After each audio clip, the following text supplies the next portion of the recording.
Hello दोस्तों, अगर आप में से कभी किसी का दिल टूटा है तो ये कहानी यकीनन आप ही के लिए है। तो चलिए इसे बिना देर किए शुरू करते हैं। दोस्तों, विपुल नाम का एक लड़का था। बहुत ही खुशमिजाज किस्म का आदमी था।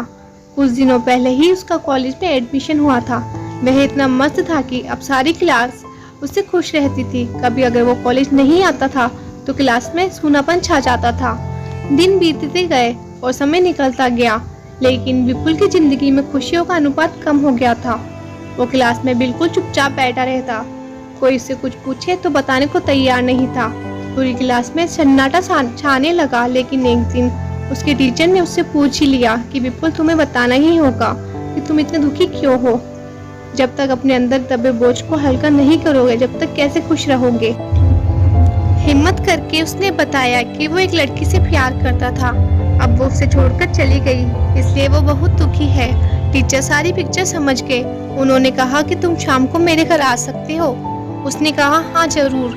जब विपुल शाम को टीचर के घर गया तो उसने पूछा कि तुम क्या लेना पसंद करोगे, चाय या लेमन शरबत। उसने कहा लेमन शरबत। जब उन्होंने लेमन शरबत बनाया तो उसमें नमक काफी ज्यादा डाल दिया, और जब विपुल ने वह लेमन शरबत पिया तो एक घूंट पीकर के मुंह बिगाड़ लिया। और टीचर से कहा, सर ये क्या बना दिया आपने, इसमें नमक बहुत ज्यादा है।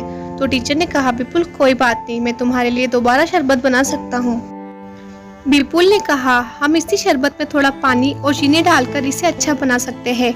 टीचर ने फिर पूछा कि क्या। विपुल ने फिर भी यही जवाब दिया। अब टीचर ने कहा कि मैं तुमको यही बात समझाना चाहता था, इसलिए मैंने जानबूझकर लेमन शरबत में नमक ज्यादा डाला, और तुम्हारी जिंदगी में भी नमक ज्यादा हो गया है तो तुम सिर्फ उसमें ज्यादा से ज्यादा चीनी मिलाते जाओ।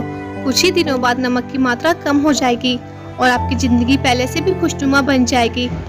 विपुल के गुरुजी चाहते तो ये सीधा सीधा भी समझा सकते थे, लेकिन आप सभी जानते हो सीधी बातें इतनी आसानी से कहाँ समझ आती है। जो ज्ञान प्रैक्टिकल से मिलता है वो हमेशा याद रहता है, और ऐसा जिंदगी का ज्ञान तो हम उम्र भर नहीं भूलते।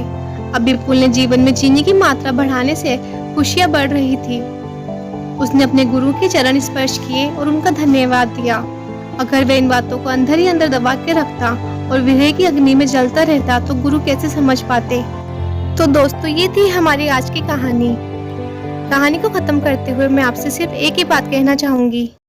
अगर कभी आपका किसी ने दिल तोड़ा है तो अंदर ही अंदर घुटने की बजाय ये बात अपनों से शेयर कीजिए। और अगर यदि आपके पास ऐसा कोई है नहीं जिससे आप ये बात शेयर कर सके, तो आप एक काम कीजिए, एक कागज पर अपने मन की सारी बातें लिख लीजिए और फिर देखिएगा आपको कितना रिलैक्स फील होता है।